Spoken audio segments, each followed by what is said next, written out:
নাহিদ, আপনার কাছে প্রথমে জানতে চাইবো, আমরা প্রতিবেদনটিতে যেমন দেখছিলাম আগামী ৮ বছরের মধ্যে গ্যাসের সংকটে পড়তে পারে বাংলাদেশ। তাহলে আসলে কি মানে গ্যাসের সংকটে পড়তে পারে বাংলাদেশ, এবং বাংলাদেশে যেরকম গ্যাসের উৎপাদন কমে যাচ্ছে ডে বাই ডে, বিদেশি গ্যাসের উচ্চ খরচের প্রেক্ষিতে বাংলাদেশের শিল্প রপ্তানি এবং কর্মসংস্থানে কতটুকু প্রভাব পড়তে পারে বলে আপনি মনে করেন? জি, আপনাকে ধন্যবাদ। আপনি যেমনটি বলছিলেন যে গ্যাস সংকট আসলে আমাদের দেশ পড়তে যাচ্ছে কিনা। গ্যাস অন্যতম একটা গুরুত্বপূর্ণ খনিজ সম্পদ এবং আমাদের দেশের বিশেষ করে আমাদের দেশের শিল্প উন্নয়নের জন্য এবং গৃহস্থলী কাজ থেকে শুরু করে দৈনন্দিন অনেক কাজে আসলে আমাদের গ্যাসের ব্যবহার হয়ে থাকে, বাসাবাড়িতে রান্নার কাজও। সব থেকে যেটি গুরুত্বপূর্ণ সেটি হলো যে কলকারখানার যে চালিকা শক্তি বা কলকারখানার যে জ্বালানি, সেটা গ্যাস ভিত্তিক। আমাদের দেশে অনেক হাজার হাজার এরকম কলকারখানা আছে যেগুলো গ্যাসে চলে। এই গ্যাস সংকটে আসলে পড়তে যাচ্ছে কিনা, গ্যাস সংকটে আসলে আমরা পড়তে যাচ্ছি। এখন প্রথম প্রশ্নটা হলো যে আমাদের কি একেবারেই গ্যাস নেই, নাকি আমরা গ্যাস সংকটে চলে যাচ্ছি, কোন দিক থেকে? এখন বর্তমানে আমি যদি আপনাকে একটু গ্যাসের হিসাব দিতে চাই, আমাদের প্রতিদিন গড়ে প্রায় ৩৮০ কোটি ঘনফুট গ্যাসের প্রয়োজন হয়। বিভিন্ন ধরনের চাহিদার মধ্যে কলকারখানা আছে, বাসাবাড়ি আছে, বা অন্যান্য যেসব কাজ হয়, বিদ্যুৎ কারখানা, সব কিছু মিলে। তো এই ৩৮০ কোটি ঘনফুটের মধ্যে ১৮০ কোটি ঘনফুট হলো আমাদের উৎপাদন। আমরা প্রতিদিন দৈনন্দিনভাবে আমাদের দেশের নিজস্ব সম্পদ থেকে আমরা উৎপাদন করতে পারি। এর বাইরে ১০০ কোটি ঘনফুট হলো আমরা দেশের বাইরে থেকে আমদানি করে থাকি, এটা হলো এলএনজি গ্যাস। এবং আমাদের প্রতিদিনই কিন্তু ১০০ কোটি ঘনফুট গ্যাস ঘাটতি থেকে যাচ্ছে। অর্থাৎ এই ঘাটতি গ্যাসের কারণে আমাদের দেশের শিল্প উন্নয়ন কিন্তু ব্যাহত হচ্ছে। এখন প্রশ্ন হলো যে আমরা আসলে ৮ বছর বা ১০ বছর পরে বা এরও কম সময়ের মধ্যে আমরা আসলে গ্যাসের সংকটে পড়তে যাচ্ছে কিনা। আমাদের দেশে যেই গ্যাস ক্ষেত্রগুলো আছে এগুলো অনেক পুরাতন। পুরাতন বলতে আপনাকে গ্যাস ক্ষেত্র তো পুরাতনই হয় এবং অনেক আগে আবিষ্কৃত। দেখা যায় যে বেশিরভাগ গ্যাস ক্ষেত্রের গ্যাসের যে মজুদ, অর্থাৎ যে খনি থেকে গ্যাস উত্তোলন করা হয় সেই খনির যে মজুদ গ্যাস, এই গ্যাসটা প্রায় শেষের দিকে। তো নতুন করে সরকার আসলে অনেকগুলো উদ্যোগ গ্রহণ করেছে নতুন করে গ্যাস ক্ষেত্র আবিষ্কারের জন্য বা কোথায় গ্যাস আছে এটা খুঁজে বের করার জন্য, কিন্তু সেই উদ্যোগও আসলে কিন্তু সফল হয়নি। এর আগে একবার আপনার 50টি গ্যাস ক্ষেত্র বা গ্যাসের কূপ অনুসন্ধান কূপ, যেটা বাপেক্স করে থাকে, বা তারা এই অনুসন্ধান কার্যক্রম পরিচালনা করেছিল, কিন্তু এটা আসলে আলোর মুখ দেখেনি। এবং পরবর্তীতে আবার আমরা দেখেছি গতবার যখন অর্থ বছরের বাজেট ঘোষণা করা হয়, সেই বাজেটে নতুন করে 100টি কূপ খননের জন্য। এখন আপনি কূপ খনন করলে যে ওইখানে গ্যাসের মজুদ আছে বা গ্যাস পাবেন, বিষয়টা কিন্তু এরকম না। এবং এই কূপ খননের জন্য আপনাকে বাজেটে একটা বড় বরাদ্দ রাখতে হয় এবং বিপুল পরিমাণ অর্থের প্রয়োজন হয় এবং বিদেশি কোম্পানির এঙ্গেজমেন্ট এখানে দরকার হয়।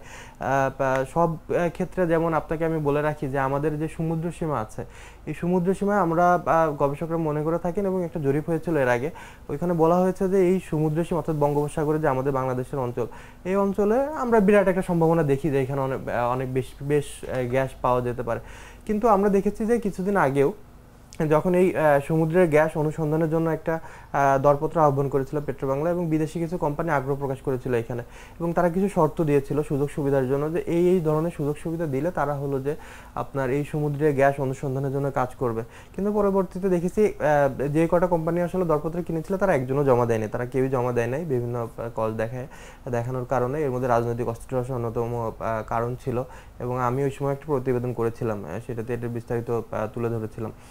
তো এই যে কারণগুলো, যে আমাদের গ্যাসের সম্ভাবনা থাকা সত্ত্বেও আমরা কিন্তু আসলে জানি না। ধরেন এখন আমাদের সমুদ্রে কি পরিমাণ গ্যাস আছে, আমরা আসলে সমুদ্রে যে ব্লকগুলো আছে সেই ব্লকগুলোতে অনুসন্ধান চালালে আমরা ওইখানে গ্যাস পাবো কিনা তারও কিন্তু নিশ্চয়তা নেই। আবার এমন হতে পারে যে আমরা অনেক বেশি গ্যাসও পেতে পারি। কিন্তু আমার একটি দেশের ভবিষ্যৎ নির্ধারণের জন্য, যে ফিউচারে আমি আসলে আমার কলকারখানা বা আমার ইকোনমিক স্ট্র্যাটেজি কী ধরনের হবে সেটি জানার জন্য তো আমার একটা প্ল্যান থাকা দরকার, আমার একটা কর্ম পরিকল্পনা থাকা দরকার। সেটি করার জন্য তো আমাকে বুঝতে হবে যে আমার দেশে কি পরিমাণ গ্যাস আছে। সেটি না বুঝে তো আমি আমার পরিকল্পনা করতে পারবো না। যদি আমার দেশে অনেক বেশি পরিমাণ গ্যাস থাকে তাহলে আমি এই প্ল্যান অনুযায়ী সাজাতে পারবো যে আগামী 5 বছর আমি কি পরিমাণ উত্তোলন করতে পারবো, আমার কলকারখানায় এই পরিমাণ গ্যাস লাগবে, বা আমার বাসা বাড়িতে বা গৃহস্থলী কাজে কী ধরনের গ্যাস লাগবে, আমি বিদ্যুৎ উৎপাদনে কী পরিমাণ গ্যাস ব্যবহার করতে পারবো। এটা যদি আমি তখনই করতে পারবো যখন আমি জানতে পারবো যে আমার আসলে গ্যাসের মজুদ কী পরিমাণে আছে। কিন্তু আমরা আসলে সমুদ্রের ওই কার্যক্রমটা, গ্যাস অনুসন্ধানের কার্যক্রমটা থমকে আছে, এখনো ওটি চালু হয়নি। এবং আরেকটি যে বড় বিষয় রয়েছে আমাদের, যে আমি বললাম যে আমরা 100 কোটি ঘনফুট এলএনজি থেকে আমদানিকৃত গ্যাস আমরা প্রতিদিন ব্যবহার করে থাকি, অর্থাৎ গ্যাসের চাহিদা মেটানোর জন্য। এখানে একটি প্রধান সমস্যা হচ্ছে, আপনি মাঝে মধ্যে দেখবেন যে আমাদের এই অঞ্চল বা আমাদের দেশে যখন ঝড় বৃষ্টি হয়, বিশেষ করে বঙ্গোপসাগরে যখন ঘূর্ণিঝড় তৈরি হয়, তখন দেখবেন যে আসলে 2-3 দিনের জন্য গ্যাস থাকে না। এটি না থাকার অন্যতম মূল কারণ হলো যে আমাদের বাসা বাড়িতে বা কলকারখানায় যে গ্যাস যায়, আমি তো বললাম যে আপনাকে 180 কোটি ঘনফুট হলো যে আমাদের উত্তোলনযোগ্য উৎপাদন করি আমরা প্রতিদিন, এবং 100 কোটি ঘনফুট আমরা এলএনজি আমদানি, যে এলএনজিটা আনি সেটা আমদানিকৃত গ্যাস, ওই গ্যাস থেকে হলো আমাদের চাহিদা পূরণ হয়। তো ঝড়ের সময় আপনার এলএনজিতে বিদেশ থেকে আমদানি করতে হয়, এই আমদানিগুলো হলো যে আপনার আমদানিকৃত গ্যাস এফএসআরইউতে এনে আপনার ওইখানে রাখতে হয়। এফএসআরইউ হলো যে ফ্লোটিং স্টোরেজ রিগ্যাসিফিকেশন ইউনিট, এটা সমুদ্রে থাকে। বাংলাদেশে বর্তমানে 2টা এফএসআরইউ আছে। তো এফএসআরইউতে আপনার গ্যাস আনার পরে ওই লাইটার জাহাজে করে এই গ্যাসের যে ট্যাঙ্কগুলো বা এই পাইপলাইনের মাধ্যমে এগুলো আপনার আমাদের কাছে পর্যন্ত পৌঁছায়। যখন আসলে তৈরি হয়, ঘূর্ণিঝড় বা জলোচ্ছ্বাস বা এই ধরনের প্রাকৃতিক দুর্যোগ তৈরি হয়, এই এফএসআরইউগুলো তাদের যে উৎপাদন ক্ষমতা এবং ওইখান থেকে যে গ্যাসের যে গ্যাসিফিকেশন করে ওইটা গ্রাহক পর্যন্ত পৌঁছাবে, এই কার্যক্রমটা ব্যাহত থাকে 2 দিন 3 দিন 4 দিন। আমরা তখন দেখি যে কারখানাগুলো বন্ধ হয়ে যাচ্ছে, এবং এটি গৃহস্থলীতে দেখা যায় যে গ্যাস পাওয়া যায় না, বাসা বাড়িতে রান্না করা যায় না, 2-3 দিন 4 দিন 5 দিন এরকম পর্যন্ত কিন্তু এই সমস্যাটা থেকে যায়। তো এই বাংলাদেশে বর্তমানে 2টা এফএসআরইউ আছে। আবার একটা সমস্যা আছে, সেটি হলো যে নিয়মিত কিছুদিন পর পর এই এফএসআরইউগুলো মেইনটেনেন্সের দরকার হয়। যখন আপনার একটি এফএসআরইউ আসলে রক্ষণাবেক্ষণের জন্য বসে থাকে, তখন আরেকটি এফএসআরইউ যেটি আছে ওটি চালু থাকে, এবং এর কারণে গ্যাস সরবরাহের পরিমাণও কিন্তু কমে যায়, যার কারণে গ্যাস সংকট আসলে তখনও দেখা দেয়। এর মাঝে আপনাকে আরেকটি তথ্য আমি জানিয়ে রাখি যে ল্যান্ড বেজ এফএসআরইউ, যেহেতু সমুদ্রে এফএসআরইউ থাকার ফলে আপনার যে সমস্যাটা তৈরি হয় যে এফএসআরইউ সবসময় সচল হতে পারে না, যার কারণে সরকার একটি উদ্যোগ নিয়েছিল পটুয়াখালীর পায়রাতে একটি ল্যান্ড বেজ এফএসআরইউ করার জন্য, যে গ্যাস বিদেশ থেকে আমদানি করে আনে, এইখানে এনে প্রক্রিয়াজাতকরণ করে তারপরে পাইপলাইনের মাধ্যমে বিভিন্ন জেলাতে বা যে ইয়েগুলো আছে ওইখানে চলে যাবে। কিন্তু এই কাজটিও আসলে থমকে আছে কিছু প্রবলেমের কারণে। সেটা তার মধ্যে অন্যতম হলো যে আপনার এটার সাথে 2টা মন্ত্রণালয় সংশ্লিষ্ট, একটা হলো নৌ পরিবহন মন্ত্রণালয় এবং বিদ্যুৎ জ্বালানি খনিজ সম্পদ মন্ত্রণালয়। 2টা মন্ত্রণালয়ের মূলত জমির যে পরিমাণ জমি লাগবে এটা নিয়ে একটা আছে, এটা নিয়েও আমাদের প্রতিবেদন আছে জাগো। তো সবকিছু মিলেই হলো যে আমরা আসলে যদি আমাদের যেই গ্যাস সংকটের কথা আমরা এখন বলছি যে ভবিষ্যতে গ্যাস সংকটে পড়তে পারি, ভবিষ্যতে না, আমরা তো গ্যাস সংকটে এখনই আছি, এবং এই সমস্যা থেকে উত্তরণের জন্য আমার কাছে মনে হয় যে আমাদের যেই গ্যাস কূপ অনুসন্ধান এই কার্যক্রমটা খুব জোরালোভাবে করা দরকার। এবং তাহলে আমরা বুঝতে পারবো যে আমাদের এই গ্যাস নিয়ে বা আমাদের গ্যাসের মতো এরকম গুরুত্বপূর্ণ জ্বালানি নিয়ে আমাদের ভবিষ্যৎ কর্মপরিকল্পনা বা আমাদের দেশের ইকোনমিক সিস্টেমটা কিভাবে আমরা ডেভেলপ করবো সেটি নিয়ে একটি কর্মপরিকল্পনা আমরা সাজাতে পারবো। নাহিদ, খুব সুন্দর করে আপনি বলছিলেন, এবং আপনার কথাই যদি ধরি, আপনি যেমনটা বলছিলেন যে সরকার নতুন কূপ খনন ও অনুসন্ধানের জন্য, মানে অনুসন্ধানের মাধ্যমে গ্যাস উৎপাদনের বা উৎপাদন বাড়ানোর যে 3টি কৌশলের কথা বলেছে, আপনার কি মনে হয় যে এই কৌশলগুলো বা এই পদক্ষেপগুলো ভবিষ্যতের গ্যাস সংকট মোকাবিলায় কি আসলেই কাজ করবে? আপনি যথার্থ বলছেন, সরকার আসলে 3টি কৌশলের কথা বলেছে। তার মধ্যে অন্যতম হলো যে আপনার এই যে নতুন গ্যাস কূপ অনুসন্ধান, আমি একটু আগেও বলেছি যে আমাদের গ্যাস সংকট মোকাবেলার জন্য আমাদের নতুন গ্যাসের যে কূপগুলো রয়েছে, এই কূপ অনুসন্ধান বা আমাদের গ্যাস ক্ষেত্রে যে অনুসন্ধান, এটা কতটা গুরুত্বপূর্ণ। কারণ আমার কি পরিমাণ সম্পদ আছে এটি যদি আমি জানতেই না পারি, তাহলে আমি প্ল্যান সাজাবো কি করে? তো আমাদের এটা খুবই গুরুত্বপূর্ণ যে আমার আসলে গ্যাস কূপ খনন করে এবং আমার যে কি পরিমাণ গ্যাস আছে এটি আগে জানা, যে ফার্স্টে যে আমি এত পরিমাণ সম্পদের মালিক, এটি যদি আমি বুঝতে পারি বা এটি যদি আমি জানি, তাহলে আমি প্ল্যান সাজাতে পারবো যে সম্পদ দিয়ে আমার আসলে আমাদের দেশের শিল্প অর্থনৈতিক যে উন্নয়ন এবং আমাদের দেশের শিল্প মালিকেরা বা কারখানাগুলোর যে পরিমাণ চাহিদা রয়েছে গ্যাসের, সেই গ্যাস আমি মোকাবেলা করতে পারবো কিনা। যদি আমি পারি এনাফ, খুবই ভালো। আর যদি না পারি, সেক্ষেত্রে আমাকে যেটা করতে হবে, আমার বাইরে থেকে আমদানি করতে হবে। তো বাইরে থেকে যখন আমার আমদানি করতে হবে, তখন তো আমি এলএনজির যে টার্মিনাল রয়েছে, আপনাকে বললাম যে এফএসআরইউ, 2টা এফএসআরইউ দিয়ে তো আমি ওই আমদানিকৃত গ্যাসের চাহিদা আসলে ওইভাবে পূরণ করতে পারবো না। তখন আমাকে কি করতে হবে? ল্যান্ড বেজ এফএসআরইউতে যেতে হবে। তো ল্যান্ড বেজ এফএসআরইউতে গেলে আমার ওই পরিকল্পনা এখনই শুরু করতে হবে, কারণ আমি তো 5 বছর পরে যখন আরো বেশি গ্যাস সংকটে ভুগবে, তখন তো আমি অনেক সমস্যায় পড়ে যাব, আমার কারখানা মালিকরা অনেক সমস্যায় পড়ে যাবে। এটি একটি। আরেকটি হলো যে পুরাতন যে কূপগুলো রয়েছে, সেই কূপগুলো সংস্কারের জন্য সরকার একটি উদ্যোগ কথা বলেছে। তো এটি আসলে গুরুত্বপূর্ণ যে আমাদের পুরাতন যে কূপ রয়েছে, সেই কূপ রক্ষণাবেক্ষণ এবং সংস্কারের না জন্য দীর্ঘদিন ধরে করা হয় না। এই কারণে মূলত আপনার গ্যাসের উত্তোলনের পরিমাণ আসলে কমে যাচ্ছে। তো এটি সংস্কার করা দরকার। আরেকটি যে কাজটি মূলত যেটি করা দরকার, সেটি হলো যে আমাদের গ্যাসের সমুদ্র এবং আমি বললাম সমুদ্র এবং পাহাড়, এই 2টা জায়গায় আমাদের কি পরিমাণ গ্যাসের মজুদ আছে এটি আসলে আমাদের খুঁজে বের করা দরকার। এবং আপনাকে আমি বলে রাখি যে আমাদের বাংলাদেশের যে সমুদ্র সীমা, আমাদের বাইরের কিন্তু সমুদ্র সীমার সাথে আমাদের পাশে ভারত এবং মায়ানমারের অবস্থান, কিন্তু তাদের দেশের সমুদ্র সীমা থেকে তারা কিন্তু গ্যাস উত্তোলন করছে। এখন আমি আপনাকে উদাহরণস্বরূপ বলতে পারি যে আমাদের এই আমরা যে কক্ষে বসে আছি এটি যদি একটি গ্যাস ক্ষেত্র হয় বা এখানে যদি গ্যাসের মজুদ থাকে, তো এক সাইডে হলো যে আপনার বাংলাদেশ আমরা অবস্থান করছি, অন্য পাশে ভারত, অন্য পাশে মায়ানমার, তারা কিন্তু গ্যাসের কূপ খনন করে তারা কিন্তু ওইখান থেকে গ্যাস উত্তোলন করছে। তো ওই গ্যাস, তো গ্যাসের যে পাইপলাইন বা গ্যাসের যে আপনার স্তর, ওই স্তর তো আমার বাংলাদেশের মধ্যেও আছে। তো আমি যদি এখনই আমার দেশের সীমানা থেকে উত্তোলন করতে না পারি, তো তারা তো উত্তোলন করছে, আমার দেশের গ্যাসও তারা তো নিয়ে যাবে। ঠিক পাহাড়েও সেম একই অবস্থা। তো আমাদের এই সমুদ্র এবং পাহাড়, সরকার পাহাড়ে গ্যাস অনুসন্ধানের জন্য একটা উদ্যোগ নিয়েছিল, ওই উদ্যোগটাও আসলে ওইভাবে আসার মুখ দেখেনি। তো যদি আপনার সমুদ্রের যে আপনার গ্যাসের অনুসন্ধান, এটি যদি খুব দ্রুত, আবার গভর্নমেন্ট বলেছে যে নতুন করে টেন্ডার সাবমিট করবে, দরপত্র আহ্বান করবে, বিদেশি কোম্পানি যারা আগ্রহী হয় তারা এটা করবে। তো এটা যদি করা যেতে পারে এবং কূপগুলো সংস্কার থেকে শুরু করে সর্বোপরি আমার দেশীয় গ্যাস অনুসন্ধানের উপর যদি জোর দেওয়া যায়, তাহলে আমরা এই সংকট মোকাবেলা করতে পারবো। এবং দেশে যদি আমার গ্যাস প্রকৃতপক্ষে নাও থাকে, তাহলে আমি বিদেশ থেকে গ্যাস আমদানি করে এবং আমদানি নির্ভরতা অর্থনীতির মাধ্যমে কিভাবে আমার দেশের শিল্প উন্নয়ন, অর্থনৈতিক উন্নয়নকে আমি আরো ত্বরান্বিত করব, সেই পরিকল্পনায় আমরা যেতে পারবো।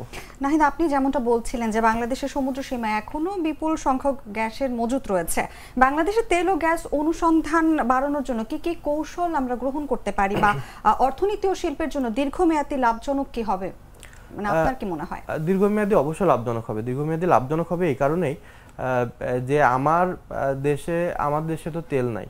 আমার দেশের মূলত যে খনিজ সম্পদ, সেই খনিজ সম্পদের মধ্যে আমরা গ্যাস মূলত বাংলাদেশের প্রধান খনিজ সম্পদ, এর বাইরে কয়লা আছে। তো কয়লার পরিমাণে বড় প্রক্রিয়া দিনাজপুরে একটা কয়লার খনি আছে, ওইখান থেকে কয়লা উৎপাদন হয় এবং ওই কয়লাটা বিদ্যুৎ উৎপাদনের কাজে ব্যবহার করা যায়। বড় প্রক্রিয়াতে তাপবিদ্যুৎ কেন্দ্র, সেই তাপবিদ্যুৎ কেন্দ্রে ব্যবহৃত হয়। এর বাইরেও আমরা দেখি যে বাংলাদেশের সিলেট, হরিপুর এই অঞ্চলগুলোতে মূলত গ্যাসের ক্ষেত্র, বড় বড় গ্যাস ক্ষেত্র যেগুলো রয়েছে। এবং বাংলাদেশের সর্বশেষ মানে প্রথম যে শেষের দিকে যে দুইটি গ্যাস ক্ষেত্র, একটি হলো সিলেটে আপনার গ্যাস ক্ষেত্র আবিষ্কৃত হয়। এরপরে একটি গ্যাস ক্ষেত্র আবিষ্কৃত হয়েছে এবং সেখানে আসলে এখন উত্তোলন শুরু হয়নি।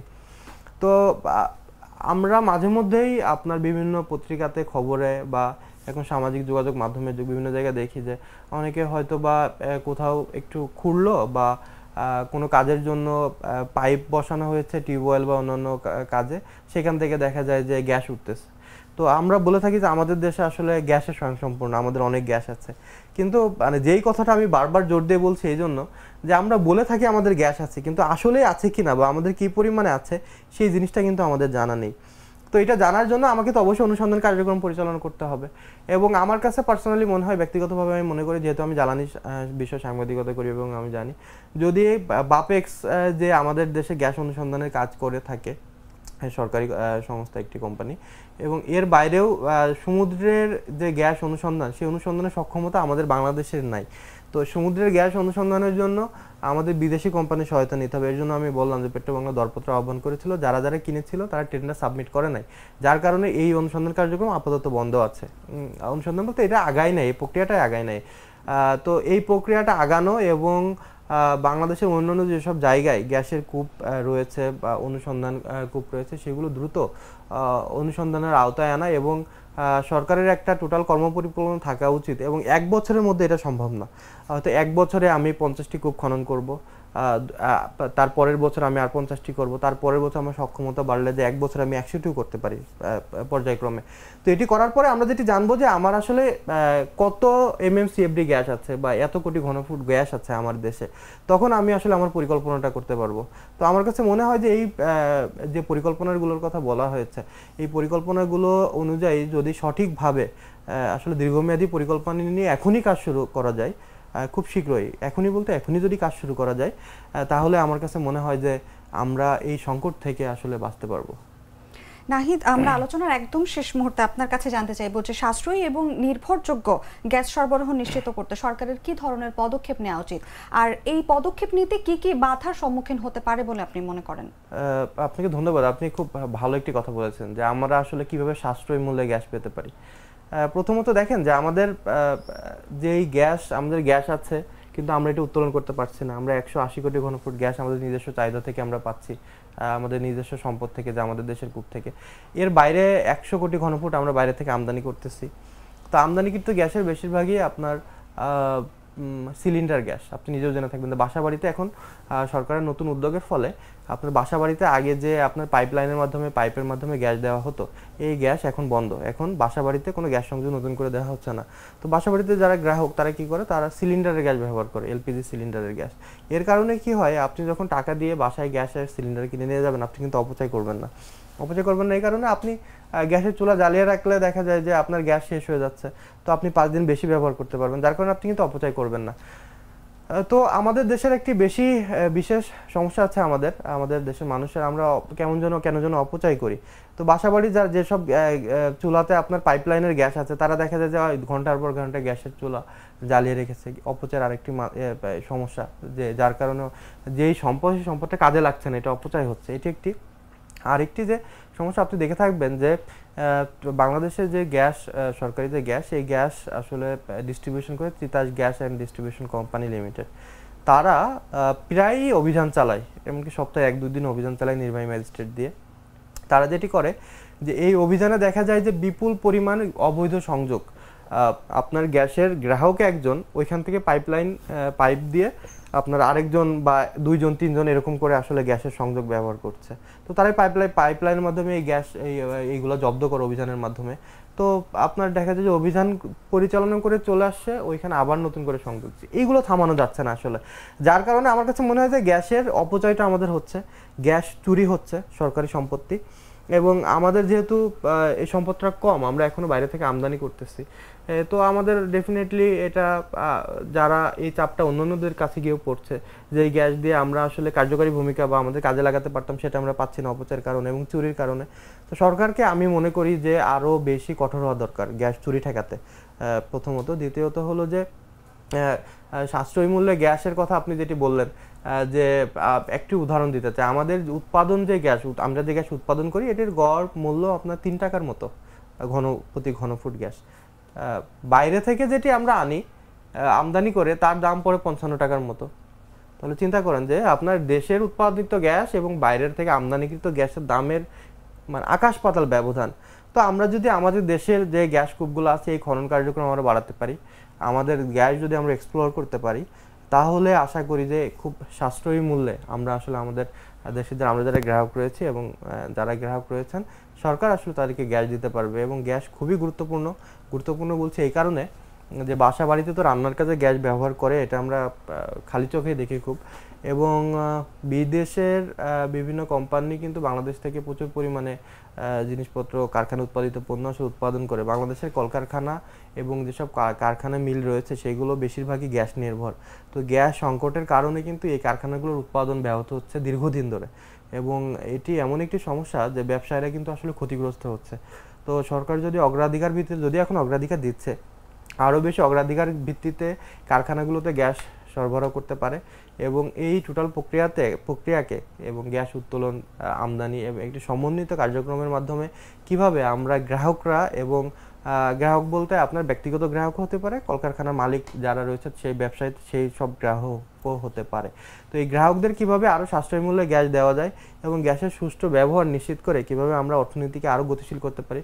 আমাদের দেশের মূল অর্থনীতি তো আসলে একটি চালিকা শক্তি হলো যে কারখানা বা আমাদের শিল্পায়ন, সেটি। তো আমরা কিভাবে আর শিল্পকে আমাদের উন্নত করতে পারি, শিল্পায়ন করতে পারি, সেই প্রক্রিয়ার দিকে গেলে আমার কাছে মনে হয় যে আমরা আরো বেশি স্বাবলম্বী হতে পারবো, আমাদের অর্থনীতির গতিপথ আরো বেশি ত্বরান্বিত হবে। একদমই তাই নাহিদ, এবং আমাদেরও প্রত্যাশা থাকবে সরকার যেন সব বাধা বিপত্তি কাটিয়ে সাশ্রয়ী এবং নির্ভরযোগ্য গ্যাস সরবরাহ নিশ্চিত করতে পারে সকলের জন্য। ধন্যবাদ নাহিদ আপনাকে আজকের আলোচনায় যুক্ত থাকার জন্য।